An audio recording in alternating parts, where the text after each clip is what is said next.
Hey y'all, hey, it's me, Rini. In today's video, we're going to recap Season 4, Episode 8 of Love After Lockup.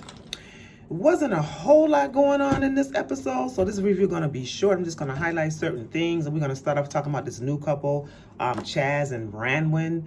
Not too much I really can say about this. Chaz been married, I think he said 5 times. He's been dating Chadwin for a couple of years, I believe, and they ended up getting married. It's some type of arrangement that she has, that she's staying with some other guy because she's paroled to him, and it's just crazy. It's a whole crazy situation. He didn't even get a chance to get intimate with his new wife before he took her to this home that she is paroled to. So it's just crazy. I don't know how this is going to work out. It seems like it's something more up with this relationship between her and this guy that she's staying with.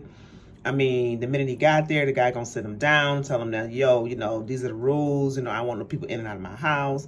He realized that they had just got married, but yet and still he still didn't offer Chaz to stay a little longer, to spend more time with his wife. So I don't know. That's just a whole crazy situation, but we're gonna see how that works out. But I think it's real. Yeah. So Indy and Harry, as y'all know, Indy and Harry got into like a little argument the last time they aired. It was basically because he had received a phone call from another woman while they were out on their little date, and Indy happened to look down at the phone and she saw the name of a chick and got really disgusted and got upset and left. And I didn't really realize that they were apart from each other for a whole week.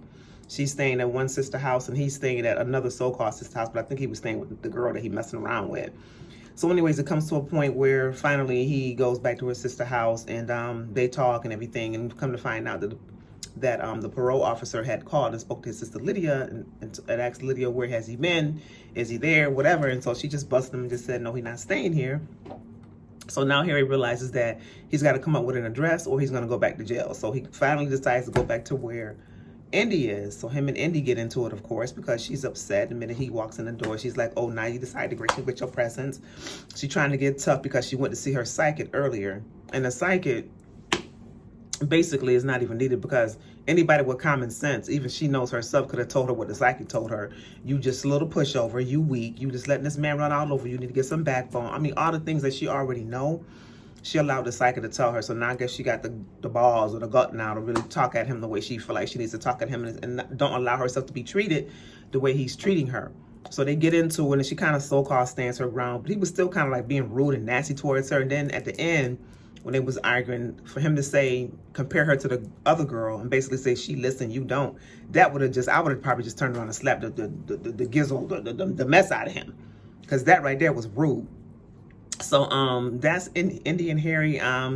Hopefully she wake up and just really realize that she's worth more and that she doesn't really need to deal with that situation with him, because he is off the chain. I don't know how much more Kyla is going to be able to take of Martell, because he is so rude and disrespectful to her. Okay, so yeah, he's getting out of the halfway house today. She kind of overslept, so she's like not even, just about maybe 30 minutes late picking him up. So she goes to pick him up. He's standing out there with his garbage bag of clothes, pasting the pavement, all upset, talking about he cold and it's rude to just pick up somebody late, acting like he just was just really so upset with her. So she gets out the car to give him a hug. He kind of halfway hugs her or whatever, and just start going in on like, why you late? Why you late? I've been waiting out here for all this time. I'm cold. I need to go get my hair cut. So they get in the car. So she's like, she hungry. She want to go spend some time with him, because he's just getting out. So she figuring that this their time to spend some time together. He all talking about he going somewhere else, and he gets a phone call from his boy, and he's going to the barbershop, and then they're gonna hang out after that. So she's like really like upset, because she felt like he didn't take into consideration that you just getting out. Me and you, I thought we're going to spend some time. So then when he gets out, he going to have the nerve to tell the people, oh, she not coming in. She just going to wait in the car. That pissed her off. She was like, I'm grown. This the car that got you here. And basically, this the car that's about to leave your behind here. So she speeds off and leaves. So her situation, it's just sad. I mean, she's been with this guy for 13 years, held him down while he was in jail for 13 years. He get out and just treats her like crap. So I hope that she, too, gets enough backbone, just like Indy needs to get enough backbone, and just go on with your life and leave this guy alone, because obviously he's not that into you either. So that's all I really had to say, y'all, today. I mean, it wasn't really that much to really talk about on this episode. So, oh, yes, it is. There's another couple. Hold on, I'll be right back. Forget about Rick and Raydean. Oh, my gosh. How can I forget about them?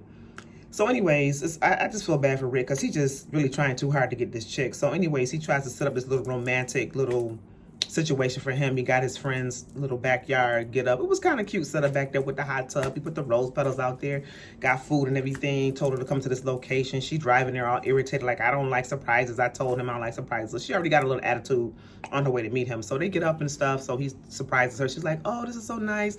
Basically, nobody ever did a romantic thing for me like this.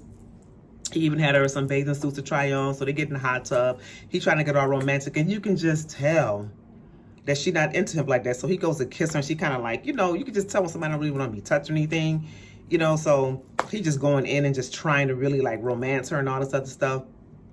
And you can just see that she really not all that into it. He's trying to like, you know, just like kiss her toes and just like rub up on her and just make her feel special and this and that and the other. So long story short, there's a segment in the story where she was talking, you know, how the producers be around or whatever. So she's just saying about how she missed her friend that's in jail. She missed her voice. She just really want to see her. You know, it's just been a while since she was able to talk to her, this, that, the other. So she finally calls her. And when she calls, she addresses her friend as her wife. I'm like, wait, what? Your wife? So the producer was like, did you just say wife? She was like, yeah, she's my wife. I'm like, what? So that's the bombshell right there. So when Rick finds out that Raydean is married to that chick, it's gonna be a whole situation, y'all. So that's all I got, y'all. Y'all know how we do it. I'll see y'all at the next video. Y'all subscribe to my channel if y'all enjoy this, and I'll see y'all soon, okay? Y'all take care.